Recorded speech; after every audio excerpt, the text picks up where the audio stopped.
Hello, everyone, and welcome back in for another week of Palmetto Playbook. I'm your co-host, Alan Marcus Harder, the 5 p.m. and 5:30 p.m. producer here at WMBF News in Myrtle Beach. And I'm TJ Turner. I'm a weekend sports anchor and news reporter here at WMBF. And starting off with our top threes, my number 3 spot, I've got Yan Diomande, who has just signed with Real Madrid. He's going at my number 3 spot because only a few years ago, 3 years ago, he was playing high school soccer in Florida. Yeah, and now crazy turnaround. he has signed for the largest club in the world, coming off a great performance in the World Cup with the Ivory Coast, who shocked a lot of people, I think, leading up to the World Cup and then in the tournament itself. And he was one of the main drivers of that on the right, I guess, on the right and the left wing for Ivory Coast. Moving over, that's just a big move for somebody who was only playing high school soccer in America only a few short years ago. And we talked about it during the World Cup about how soccer has grown so much in the U.S., and I think things like this happening are definitely pushing things in the right direction. Yeah, and it's the same guy we talked about that was like on the verge of signing for PSG. Mm-hmm. That's the guy that I think all the reports like had him going to PSG, but Real Madrid swept in and made the deal, and I mean over $100 million for the transfer. I mean, it'd be very hard to turn down Real Madrid, like the most prestigious club in the world based on like trophies and everything like that. I mean, it'd be very hard to turn them down. Just a crazy turnaround. Literally, 2023 playing at Yulee High School in the DME Academy after moving from Ivory Coast. Just an amazing story.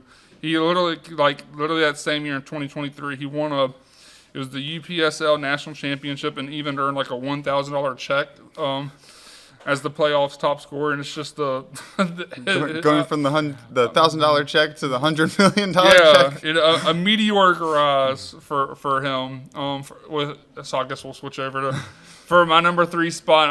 I'm going with an F1 story for this week.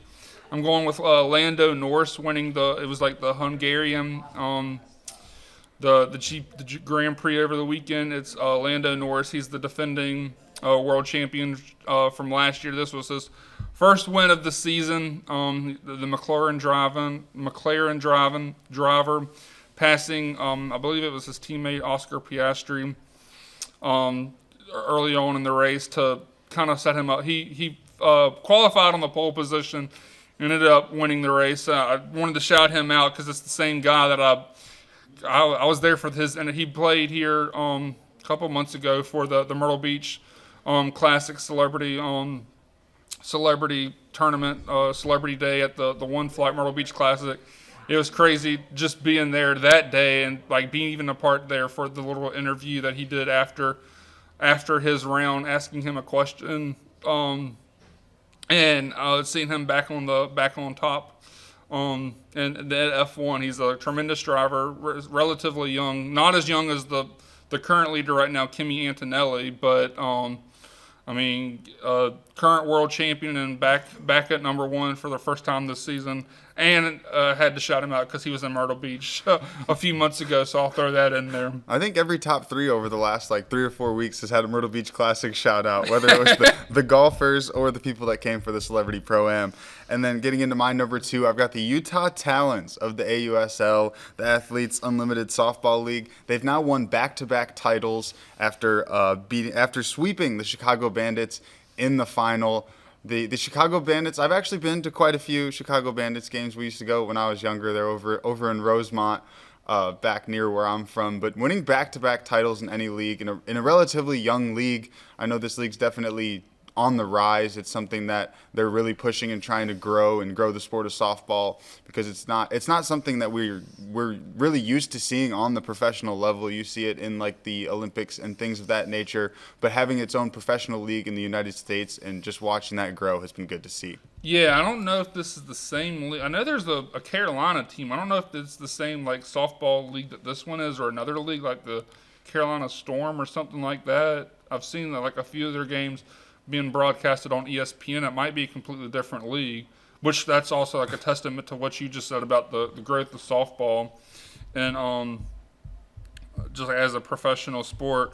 And then you know how I like to throw some curveballs with my top 3, and I'm picking a story. Honestly, I don't really know anything about, but I saw the video of the celebration afterwards, and like the story behind it. It was just crazy. I'm going with I don't even know what the name is called. The Mayo. It's a team called Mayo in the All Ireland Football. I guess All Ireland Football League.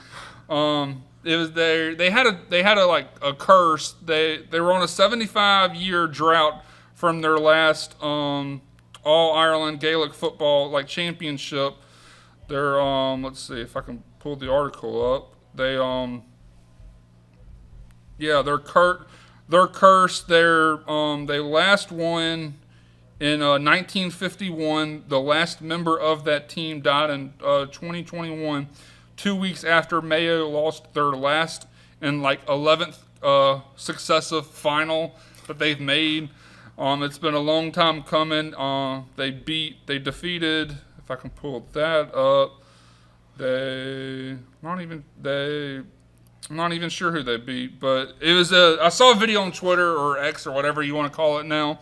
The moment that they won their championship after 75 years. Go look up the video. It's pretty inspiring. I'd throw it in there. Still, if you ask me anything about All Ireland football, no, I have no idea anything about it. But I guess that's just where we're at, where we're all waiting for football season to come back. Some of the rules in that game, I don't know how that works either, because the winning moment was the guy throwing the ball through the goalpost and everyone cheering. So I don't know the rules, but it was a cool moment for sure. We are deep into the off season, very deep into the off season. I told you I throw some curveballs out there. We're in the heart of golf season. And Jackson Coven is coming in at my number one spot. The 21-year-old won the 3M Open over the weekend in only his third start as a professional. Coming over, unfortunately, I do have to shout him out, coming over from Auburn, a former Tiger, coming onto the PGA Tour and coming on in a big way, shooting 25 under is absolutely insane. I saw something online about the scores this year and how they need to make the courses tougher. And after playing on the Myrtle Beach Classic course, which I don't know how it compares to this one here, after playing on that course, I don't know how they could make the courses any harder. But these guys, I think the athletes are just continuing to adapt and continuing to grow and get better. And you're seeing some insane scores on the tour this year, and just an amazing performance from the 21-year-old. I mean, they're professionals for a reason, Yeah. and they make it look so easy, but. If you if you definitely threw me out there, no telling. I'll be shooting probably over 300 through the weekend or something like that. But yeah, a great feat for that. I'd say, maybe this is just me not being able to follow on golf that much, but a name that I haven't really heard of before this coming away, especially with. When you have Scotty Scheffler in second place like that, he was putting some pressure on there on that final day. Scheffler, I think, was 7 strokes back coming into that final day, but he played really well in his final round, and a huge testament to Jackson to keep his calm and come away with that win. And then with my number one spot for the week. I'll bring it more local. I'm not going to go that crazy. I'm going a familiar name I've shouted out numerous times on this podcast. I'm going with Melissa Jefferson Wooden again and again and again. She's now back-to-back U.S. National Championship at the 200-meter dash. She won at the USA Track and Field Outdoor Championships over the weekend in New York City on Sunday. She ran her season best in that race of 21.69, and if you watch the video of that race, she dusted them. The race wasn't even close when it came down the stretch. She had a significant lead. And it's her back-to-back 200-meter U.S. championship. I believe she didn't run. I don't think she ran in the 100-meter dash this year to kind of put that focus on the 200-meter dash, but a tremendous feat, and you love to see a local talent like her continue to shine. It seems like whatever accomplishment you put in front of her, she's going to achieve it somehow, and I just wish her all the best, especially, I mentioned it the past few times I've shouted her out, but especially with the Olympics coming up in 2028, you want to see her continue on this upward trajectory. It seems like there's no slowing down for her. I mean, I guess pun intended with her being a track star, but yeah, just a tremendous accomplishment for her. Yeah, definitely excited to see what she can do in this upcoming Olympics. Hopefully bring some hardware back, or I guess keep the hardware in the U.S. because it's happening in the United States. And then switching gears over to baseball, the Braves, they have won 3 straight series coming off of the All-Star break versus the Rangers, the Padres, and the Orioles. They're now 6-4 in their last 10 games after a very rough game on Monday night. But we don't need to talk about that. We need to talk about their 3 series coming out of the All-Star break has been great for the Braves and some much-needed confidence for this team coming off of a break. As we talked about it going into the break, they definitely they needed that break, and they needed it in a big way. Yeah, and it seems like it's paying off for them. They're back to winning ways for the most part. I mean, there's still some losses sprinkled in there throughout, but you love to see them picking up these series wins. I know the game on Sunday was rough. They had a 2-0 lead. The Orioles came back and made it a game. Felt bad for Ozzie Albies kind of giving up the winning run in the 9th inning with the ball through his legs to tie up the game. Yeah, so the Orioles hit a home run in the 8th inning to tie it up, 2-1, and then this moment, I believe it was right here. Yeah, the ball through. No, that's the great play from Aussies to keep the game, or to keep the game tied. But before that, it was a ball through his legs to keep he could have turned a double play to end the game, but thankfully it didn't. It ended up cost the Braves because Matt Olson making a tremendous play there, and then the Braves picking up some runs in the 11th inning, as you see here, to come out with the win. And you got to keep this momentum going. As you mentioned, they looked pretty bad heading into the All-Star break and looked like they ran out of gas, but hopefully the few days of rest they got. And I mean, granted, it didn't make that much of a difference in Monday night's game against the Mets where they were blown out, but now they have Ronald Acuna Jr. back, and hopefully that will add some firepower back into the lineup. I mean, Ozzie Albies, despite that one miscue on that Sunday game I was mentioning, he's been a great asset for the Braves at the plate throughout this entire season. And, of course, you want to keep seeing that happen if you're a Braves fan. You want to see him play to the best of his ability and just hope that the Braves can continue this going on. Yeah, it's definitely good to see, as we mentioned earlier, the start of the season was great for the Braves. They started off that first probably 50, 60 games looking like arguably the best team in baseball, definitely one of the top 3 teams in baseball, which was very unexpected coming into this season.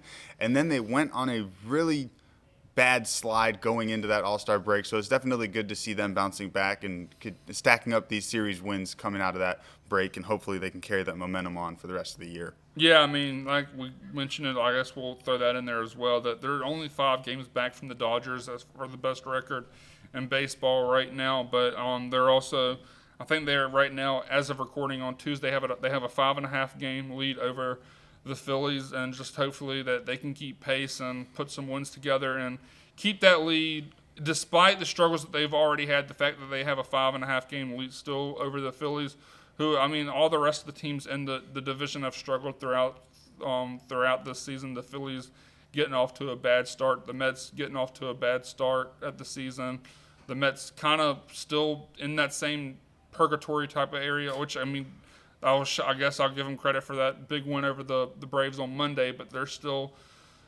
down there. The Phillies have picked things up. Well, then you have the Marlins, who thought they had things figured out. They had one of the best. I think they had the best record in June in all of MLB, but then this past several weeks they went on like a 12 game losing streak, and their AAA team, the Jacksonville Jumbo Shrimp, also went on a 12-game losing streak, which is, I mean, crazy because I've also seen videos of Cam Catarella, the guy I mentioned, the Clemson player, playing really well for them. But as of, I guess this was like Saturday or Sunday, sometime over the weekend, where I saw a graphic that said the Marlins and their AAA team were both on 12-game losing streaks.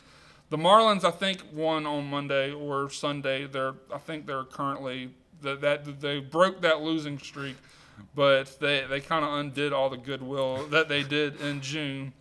But I mean, it's a up and down season. I'll throw out the Boston Red Sox as well, a team that started off pretty badly this season, one of the worst records in baseball. But I got this was like last week. They had like a 14-game winning streak that has since ended, but they're I think now over 5 games over 500. So things have been all over the place in this baseball season, and I mean we've said it all. It's a very long season. Anything can happen. So I just got to keep that mindset right that you can change the trajectory of your season at any moment if you have the right mindset and of course the ability to do it. You also got to have good players to do it.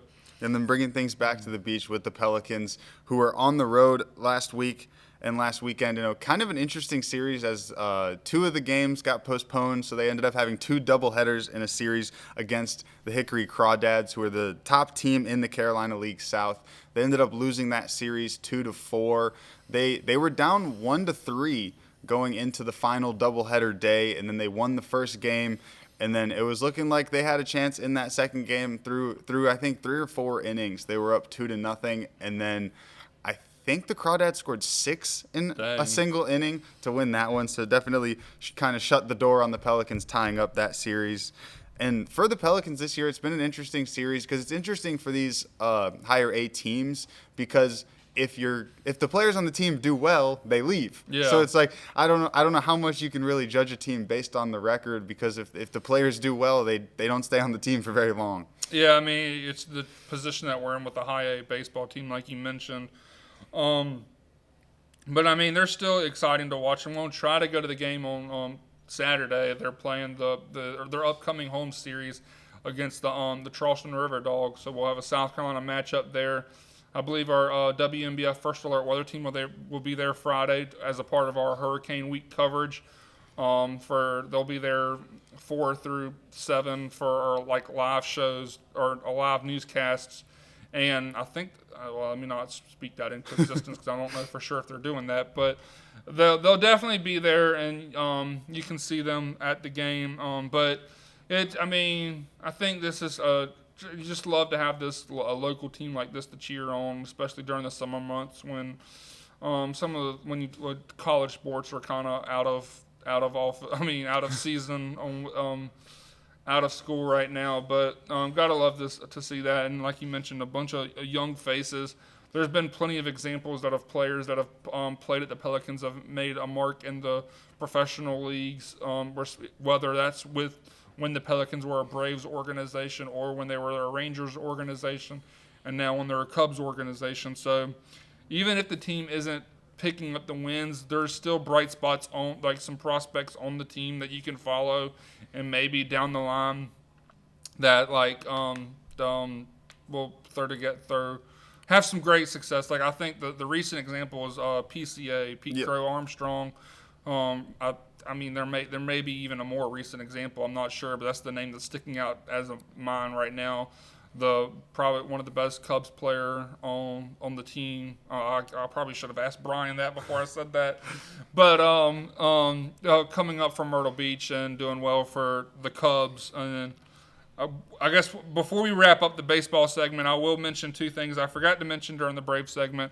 I'll shout out Andrew Jones, a Braves legend who was inducted into the MLB Hall of Fame over the weekend. I watched his celebration speech. He was a longtime Braves, made his debut, I believe, in the 1996 season as a 19-year-old, the year after the Braves won the World Series in 95 as a 19-year-old.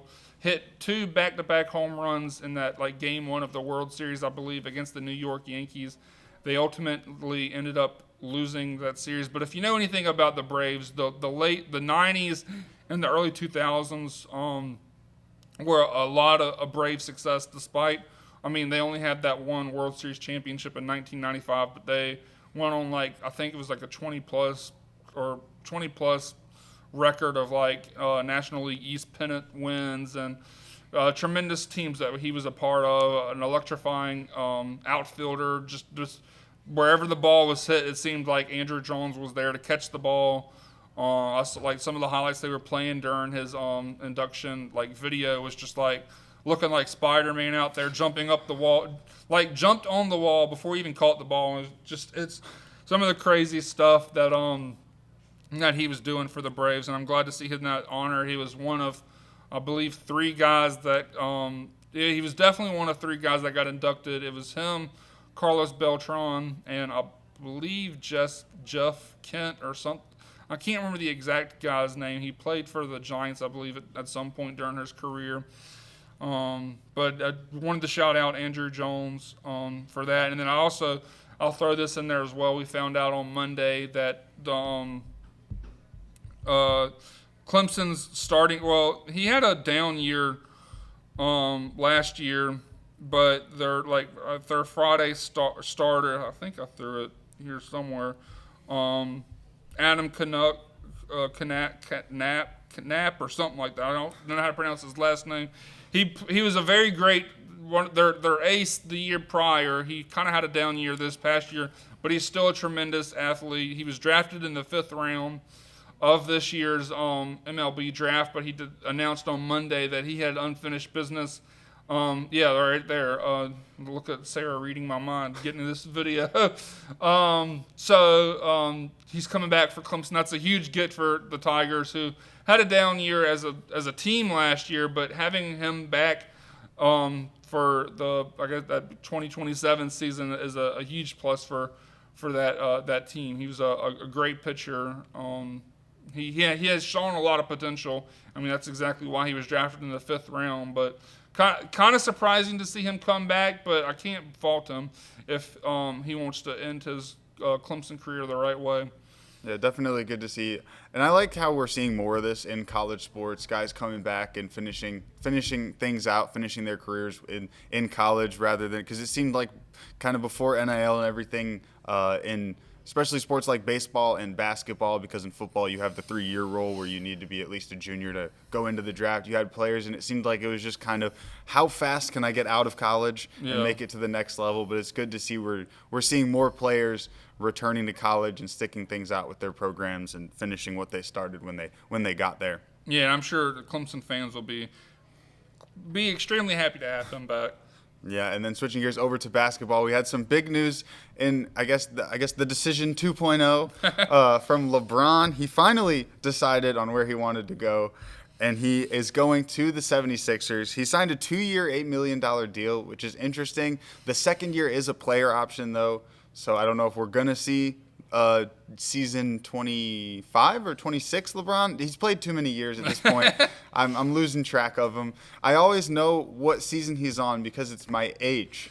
That's how long he has been playing and dominating in the NBA. And the thing is, it's not even like he's been in the league and just kind of like fading out. He's still one of the best players in the league. Yeah. He was one of the best players in the league when I was born, the first season that I saw.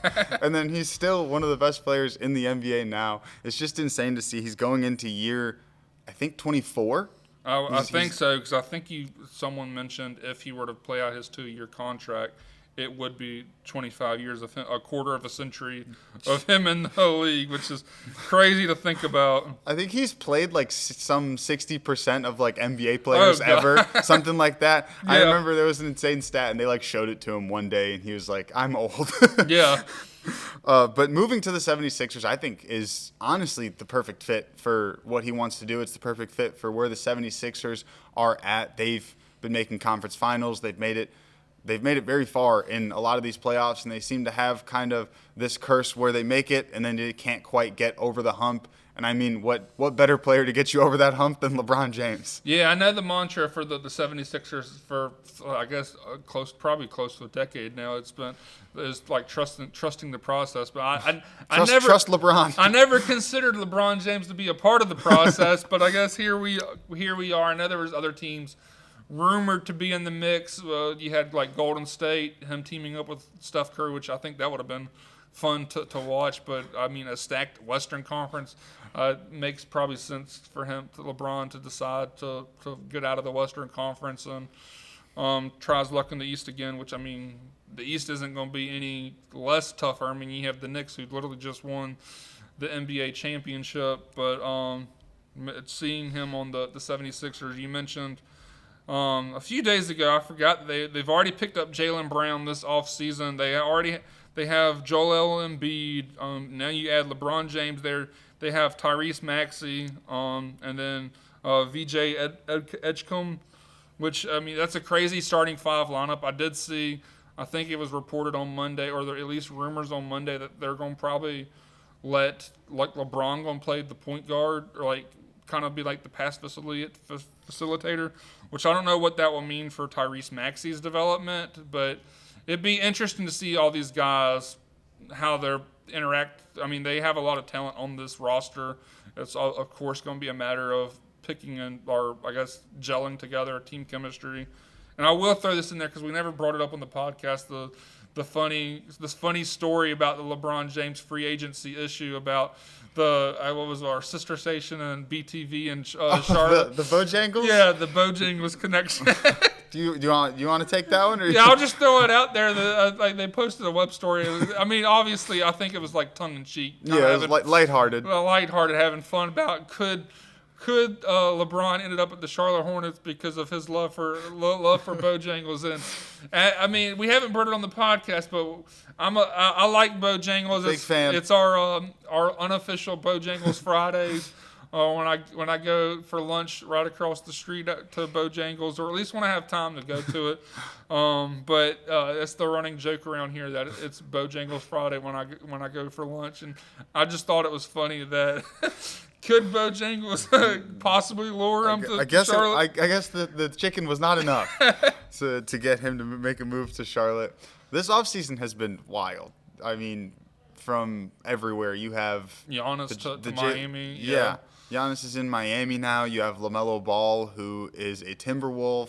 You have LeBron James playing on the 76ers, which I did not think I would ever see him play for the 76ers. I didn't even think he would make it past his Lakers days, but he's on to his next team. And I mean, obviously you have the Knicks in the Eastern Conference who just came off of winning the finals, but I think you have to put the 76ers right up there with them as the favorites to come out of the East. Yeah, well, I mean, I'd say probably them 1 and 2. I think the Celtics have hurt themselves a lot more this offseason than helped themselves. They traded away, like we mentioned, Jaylen Brown, and then they traded a younger player to pick up Paul George, who's probably, I mean, I'm no NBA expert. I'd say he's probably closer to the tail end of his career than anything, far from his prime. But yeah, they still have Jason Tatum, and they still got some good players, but it seems like they've hurt themselves a lot more than helped themselves this offseason. Yeah, that's for sure. And then checking in on the WNBA,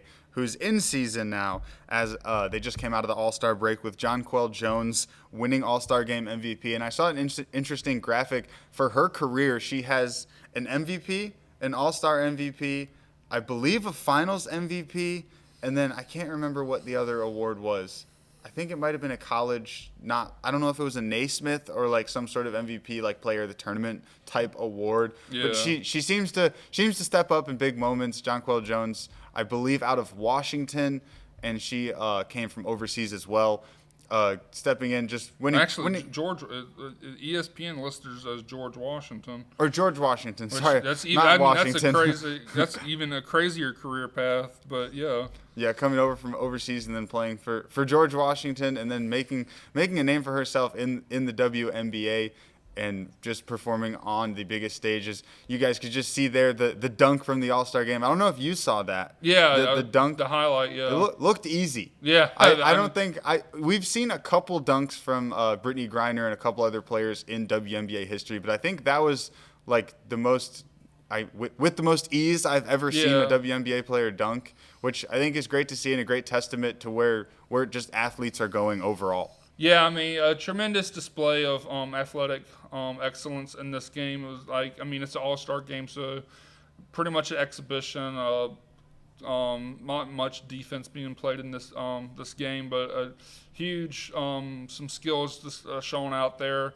I'll mention like kind of just a mediocre rise of the WNBA right now, playing at a sold-out. Is it United Center where the Bulls play? Yes. Yeah, the United Centers, I think they mentioned, is like the largest basketball arena in America by capacity wise. I'm not sure what the exact capacity is there, but it's I think the most amount of people that can basically, I guess, humanly possible fit into a basketball arena in America, and it's good to see them sell out. The final score was 129 to 122, which just shows you, I guess, both the scoring ability of both teams and the lack of defense that was played. But Yeah, for reference, most of the WNBA games end around between like 60 to 80 points for each team. So. There are some teams that can get up to closer to 80, 90, even like plus 100. There's a lot of good scores in this team.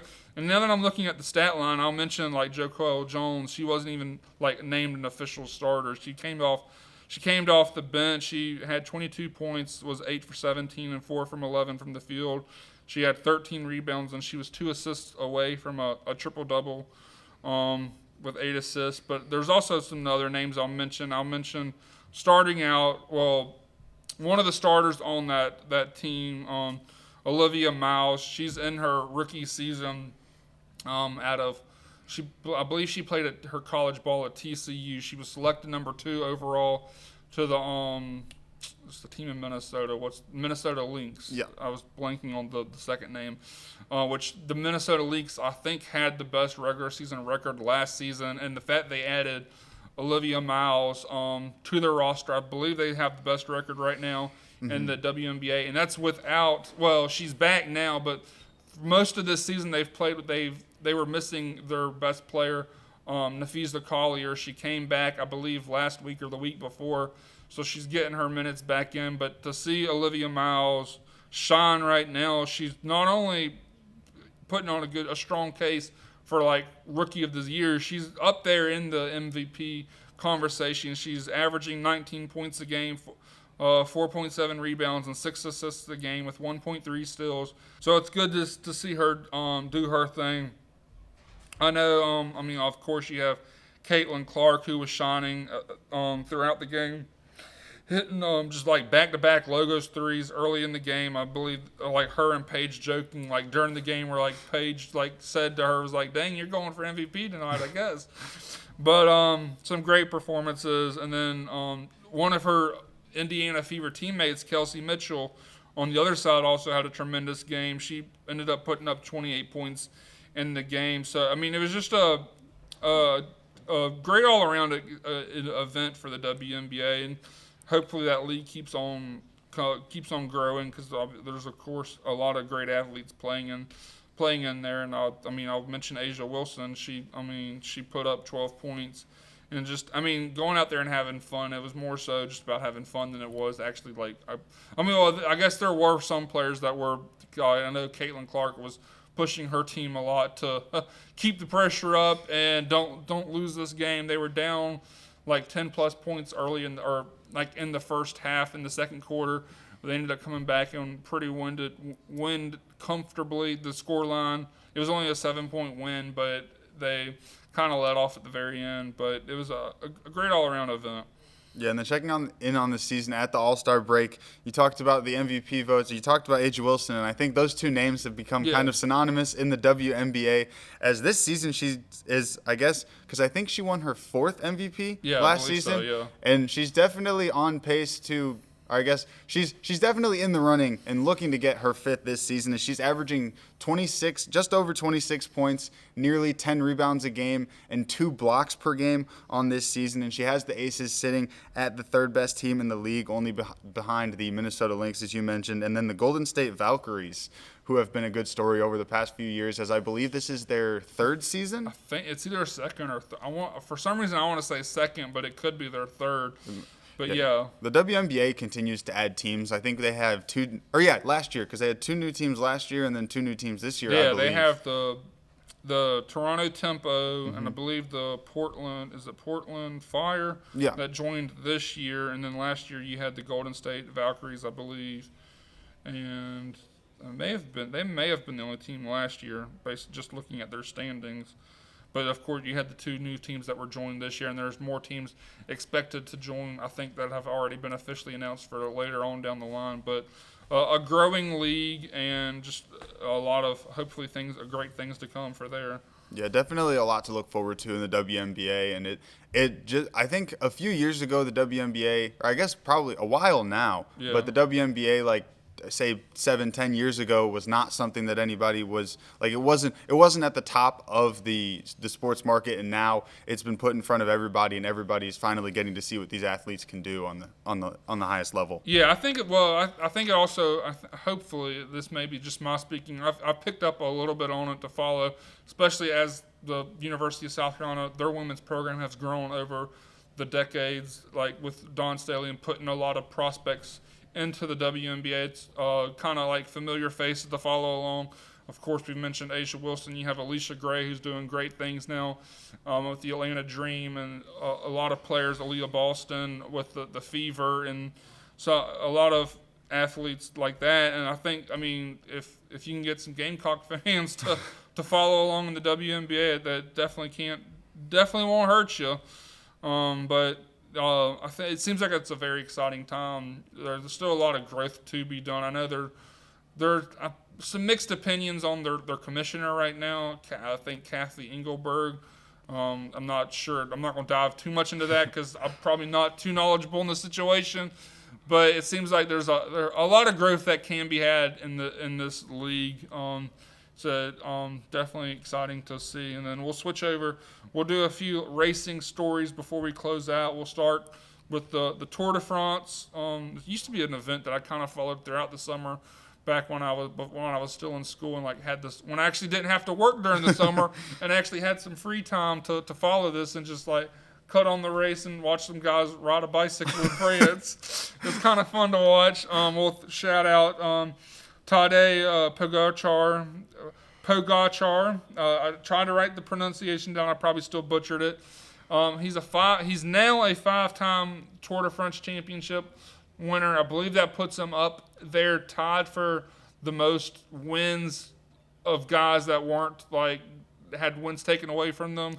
But I mean, when you mentioned, we don't need to get into that. I know, but I'll throw it out there. But I mean, a 5-time champion. He's only 27 years old, which is like crazy. I mean, I don't know what the span is for cyclists and their athletic career, but a 5-time champion at 27 years old seems like crazy.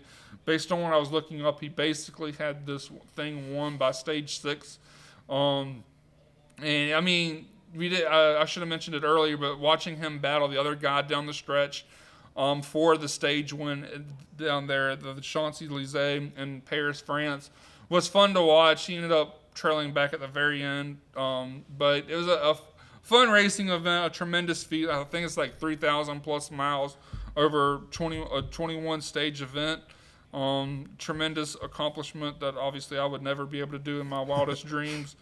So I wanted to shout him out, and then I'll switch over to NASCAR a little bit. We'll start with Corey Haim, a rookie, getting his second career win, his rookie season. He's to put that into perspective, this is his career starts to reach 2 wins in the Cup Series. Corey Haim did it at just 15 races, winning over this weekend at the Indy 500.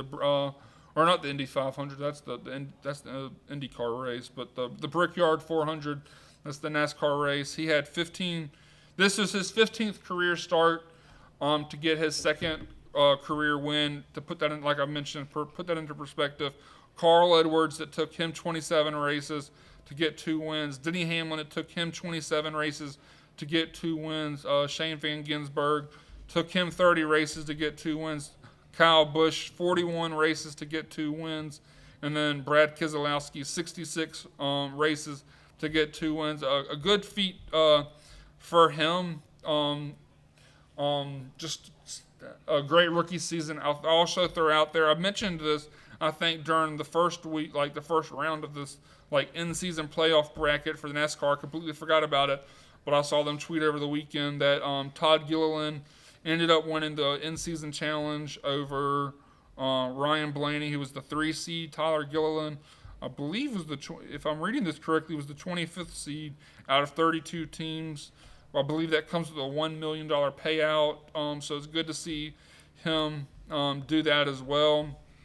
I'll also I can't now that I'm blanking on the guy's name. The guy that won it's not the what's the second tier of racing in NASCAR? The O'Reilly part? Yeah, the O'Reilly series? I always call it the Xfinity Series, but that's not what it's called now.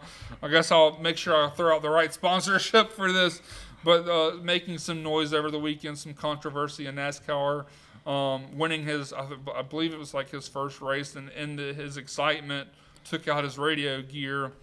And didn't hear the message from NASCAR about don't do a burnout. Because, I mean, you're at the Indianapolis Motor Speedway, historic event, you're basically doing a burnout there over the bricks. And they had to throw the crew out there with like brushes and like water and everything to clean the bricks out. Some controversy there, but I guess I'll shout him out for winning the race, and great moment there. And probably a learning experience after. I don't want to hate too much on him. Probably shouldn't have done that on the. He was excited. I know he's excited, but I also can't fault him too much if he didn't hear the messaging from NASCAR. I think he's Dale Earnhardt Jr. I believe owns the race team that he was a part of, and kind of like defended him, and was like he's the one I think that said he didn't have his radio communications on when that happened, but. Probably definitely a learning moment, but a still exciting moment to win there. Yeah, definitely good to see. And I think that race was really close as well. I can't remember off the top of my head. Yeah, I think that was another really close finish. We've had a couple of exciting finishes in the races. Nothing like the IndyCar series where it looked like the Lightning McQueen finish earlier on in the year. So yeah, a lot of stuff going on. I'll mention this. I believe it's happening. Yeah, happening on Wednesday night, the day of this podcast. I'll throw this out there as well. We've talked about all summer about soccer, so I guess it's only right to throw it back in there. The MLS All-Star game. I'll throwing it out there because it also has the Carolinas connections. It's happening in Charlotte, North Carolina, Wednesday night at 8 a.m. That'd be crazy. 8 p.m. on Apple TV. It's the MLS All-Stars versus, I believe, the Mexican League All-Stars, the Liga MX All-Stars. I believe that's the league in Mexico. One of the big storylines probably in this is that Messi is missing out on the All-Star game, which, makes sense because it seems like most players get a 3-week break after they conclude the World Cup, and, it'd be kind of crazy to come back only after a week and a half after the final in Argentina losing to Spain like they did. But just seeing some of the best MLS stars on the stage, in Charlotte, and can't complain there.